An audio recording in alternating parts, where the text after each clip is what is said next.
Welcome, everybody, to the half.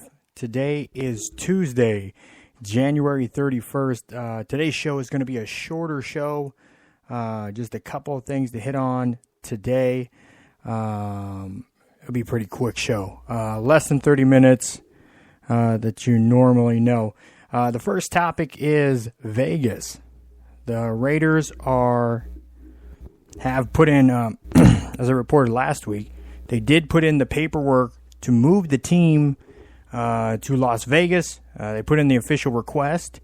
And then an official notice today from the individuals that were invested into the Raiders, particularly Adelson, the casino mogul,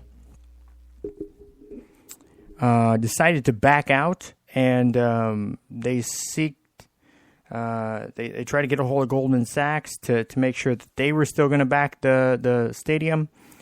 And evidently they learned today it's a package deal. Adelson and Goldman Sachs was a package deal worth $650 million towards that stadium. Now, the Raiders ownership, they're in $500 million to that stadium. The local municipalities are in $750 million to that stadium. So they're going to have to find that about a third more from somewhere else. I don't think that it's going to be too big of an issue with the financing part. They'll find somebody to buy into real estate in Vegas. I don't think that's going to be a too tremendously difficult issue. But that deal, I mean, a lot of people are putting it, the deal's falling apart.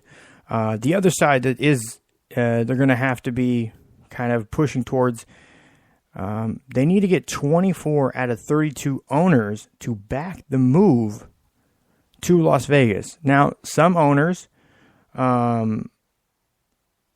aren't too thrilled with them moving to Vegas. Some owners have come out and have been in the limelight saying that they think it's unethical, or they think that there's a conflict of interest being in Vegas. I don't see the same conflict of interest as they do. I don't think that them having gambling there is such an issue. I mean, they have gambling in most major cities. Atlanta has it in a pretty big way, right in around there. New Jersey, not too far from the stadiums, has it. New York has it in a much less capacity. They've been kind of stringent on it. Nothing like Las Vegas, but again, to a certain extent, other cities don't get the same tourism as Las Vegas. They've estimated it was 15,000 people per weekend, something like that. 15,000 people per weekend that they would be able to haul into Las Vegas from visiting teams, from regular, people that are visiting there that could hop on, pick up some tickets to an NFL game. It's not all having to draw from the Las Vegas area. A lot of tourism would be able to make up a lot of the ticket sales. Obviously, in those situations, when you have a professional franchise, 2/3 of the ticket sales should be corporate ticket sales anyways. So, again, Adelson and Goldman Sachs was a big part of making sure to sustain the vitality of the to-be Las Vegas Raiders. So we still have to see that. Now, Ronnie Lott over in Oakland with his East Bay effort, he's still continuing trying to raise funds, and he said he will still continue to try to raise funds for a $1.25 million stadium to be built there in the East Bay. So it's going to be interesting to see which direction that they ultimately end up going. I know that they haven't been too happy with Oakland. Oakland hasn't done a very good job of wanting to show appreciation to its teams. Teams cities shouldn't have to necessarily buy these stadiums for these franchises. I like when they chip in and they find ways to make it work for the franchises in some way, get some sort of funding to help out. But as an owner, I just don't understand, like, if you have an option to purchase real estate in a substantially sized market like Vegas, like, Oakland, Silicon Valley's there. You're going to be closer to Silicon Valley maybe than the 49ers will. Maybe you build something that draws people still from that side of the bay. I think there's viable options for these franchises. Owning real estate is hardly ever a bad thing. Even if the pro franchises, they lock it in 15, 20 years, something like that. We have an awesome guest on this evening, Eric Edelstein.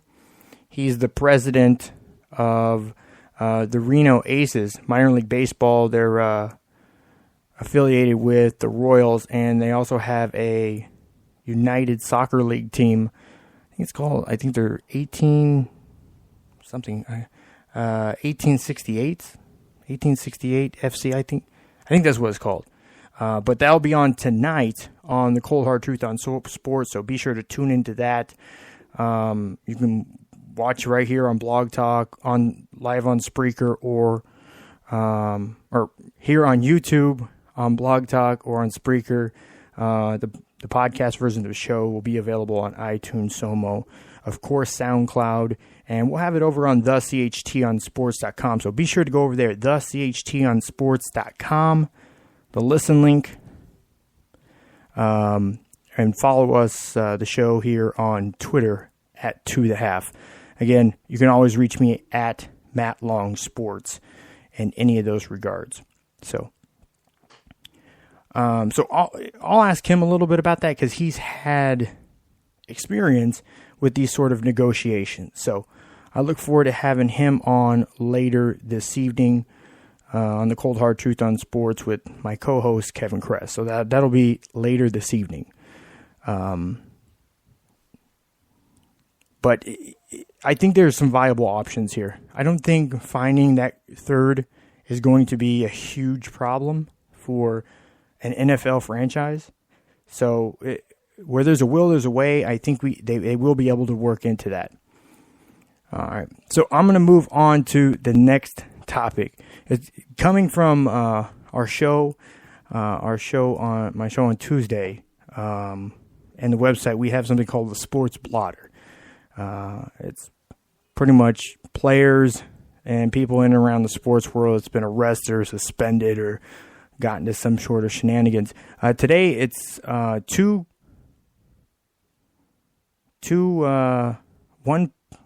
incoming college football player and one that has former college football player that have been arrested or cited. The first of which was pretty tragic. It's a kid from a smaller school in Tennessee. For Maryville College, he was a wide receiver, young guy. William Riley Jall is his name. He was arrested back in November and charged, accused of stalking and murdering his ex-girlfriend, who was also subsequently a cheerleader. Evidently there was a bad breakup. She moved on. He didn't so much. And the allegation that he shot her through the wall while she slept at night. The gun he used was allegedly stolen from his grandfather, and he planned on disposing of it. They arrested him that next morning in his home and he was charged with several counts, including first-degree murder, especially aggravated stalking. You know it's really bad because the charge is called especially. It was especially aggravated stalking. Tampering with evidence, obviously, wanting to dispose of the gun, and employing a firearm during a dangerous felony. So, those are the charges he's faced. He was set for an arraignment Monday, but it got moved back to February the 13th. His attorney hasn't commented. They haven't entered a plea. And yet, as far as his charges go, and all the family and people around are just saying that he just couldn't get over the breakup. Tragic situation there that just, hopefully, we always hope things like this could enter, go in a different direction. This is why it's so important. If you are feeling hurt or damaged or upset or sad or mad, that you seek help for it. See a psychologist. If you're a student, go to your campus student psychologist. It doesn't cost any money. From what I know, colleges aren't charging you money to go see them because of that stuff. It should be included in part of you being a student there, a benefit of being a student. Some change, again, I don't hold me to it. It might change from college to college, but from what I know, they don't charge for that. And all insurances, for the most part, I know, include psychology and psychiatry with insurance coverage. So, go get help. This is one of those situations where, obviously he was in a situation, he needed help. He wasn't able to deal with his feelings an appropriate way. It manifested, and the outcome was even worse. Now another life is lost. So I'll keep an eye on that story. I'll probably see more on that in the coming weeks. The one that's probably been the most publicized in early January on an official visit to Ohio State, 4-star recruit James Robinson was cited for a misdemeanor possession of marijuana, which pretty much ended his recruitment from Ohio State. Now, the statement here says that, from what I've understood, is there are other Ohio State players that were there, but he was the only one that was cited. Florida State, and kind of the breaking news part of it, University of Florida, the Gators, were still pursuing Robinson all the way up through Sunday. Monday, the administrative staff put a kibosh to it and decided to pull out of recruiting him. He's a kid that he's from Lakeland, and he was leaning towards tomorrow, which is National Signing Day. He was leaning towards going to Florida. So Ohio State, Florida is now out the window. We're a day away. There's been several stories this year. Maybe it's just because it's more publicized now because the media is more readily available. Guys that are just here towards National Signing Day, just, now scrambling. It happens every single year. A kid from USF, he ended up getting, they just ran out of scholarships, so they couldn't honor his. Similar situation happened down at FAU with a kid from Dr. Phillips, a wide receiver from Dr. Phillips. The guy that was recruiting him was on as part of the transition, and then he wasn't, and then they kind of dragged their feet getting back to him, and that was kind of the end of it. he was out and scrambling to find, a backup.